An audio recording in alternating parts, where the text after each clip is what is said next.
Also, the good point about the WRV's cabin is the fact that it feels like a very big car. It doesn't feel like a compact car or a compromise because this is a roomy and spacious car.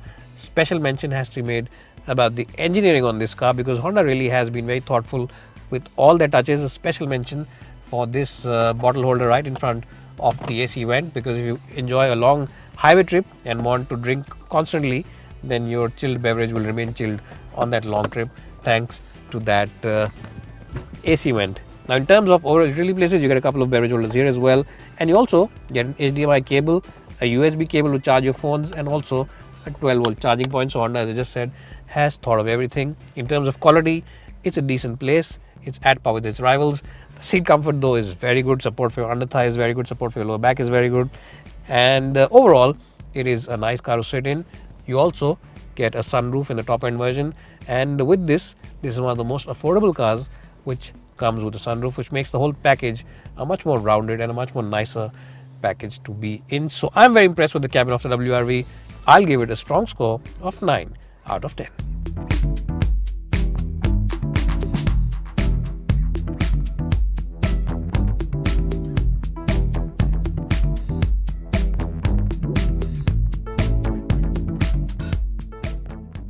Well, the WRV really is a very impressive car in terms of the space.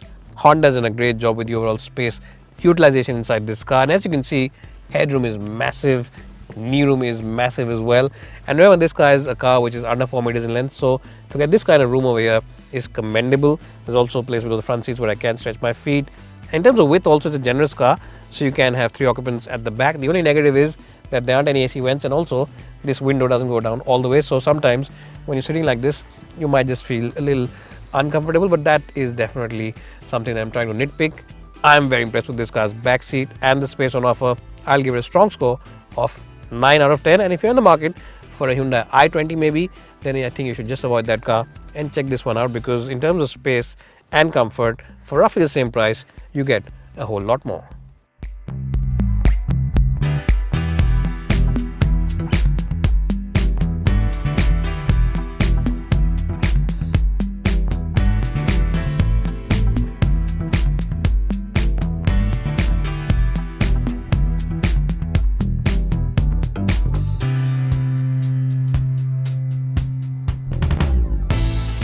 Well, so here I am driving the Honda WRV, and if you are primarily someone who drives this car mostly in the city, then I have good news for you that this car's controls are very light, which means that this is a very easy car to drive in the city.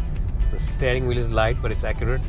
The clutch is light, and the gearbox also is a very easy and light unit to operate. It doesn't need a heavy arm to shift, so it's a good car for people who drive largely in the city. Now, what's also good about it is the excellent visibility all across. You get huge windows all across. The view from this glass is also very good, and there's a quarter glass over here, which means that if you're maneuvering around a roundabout, then you can easily look around it. It will not be an issue at all. So Honda really has taken care of everything. In terms of the ride comfort, the car suspension offers a very supple ride, and it'll glide over most of the bumps and potholes. It's only the sharpest of sharp crevices which might fit into the cabin and might make their presence felt. Otherwise, for most badly passive roads, it deals with them quite okay. Yes, some of those bad rumble strips, you might have to just slow down a bit, but otherwise it is quite decent. On the highway also, it feels stable and steady if you're doing speeds of about 100 kph. After that, of course, you'll have to keep things in check, because if you go over those rumble strips at that speed, this car will definitely make some of those crevices feel inside the cabin. Now, this car comes with a 1.2 petrol and a 1.5 diesel. Now, the diesel motor is excellent in terms of fuel efficiency. In fact, we kept the Honda WRV before with us in our long-term fleet, and it delivered figures in excess of 21 kpl. Yes, 21 kpl. 21 kpl is very good figures for any car.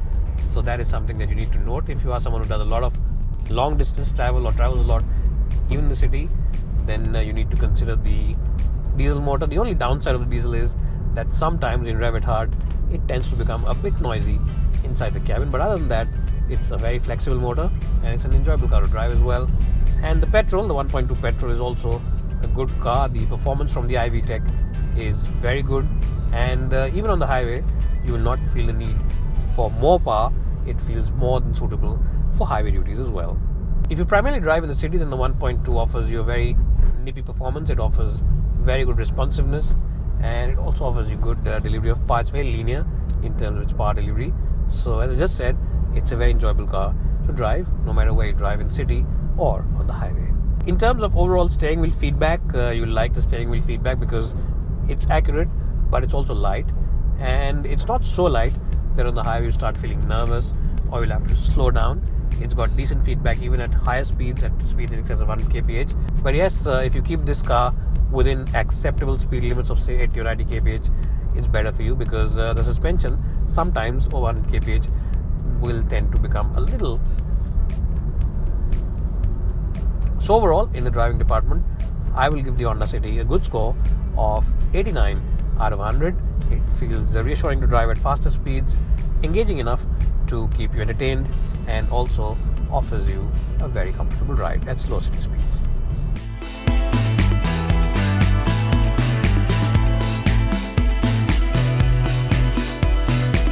Well, if you're in the market for a compact SUV but don't really want to spend that kind of cash on maybe an EcoSport, a Brezza or a Venue, then the WRV is a great choice for you. Not only is it a very practical car to drive around, it's also a very roomy car.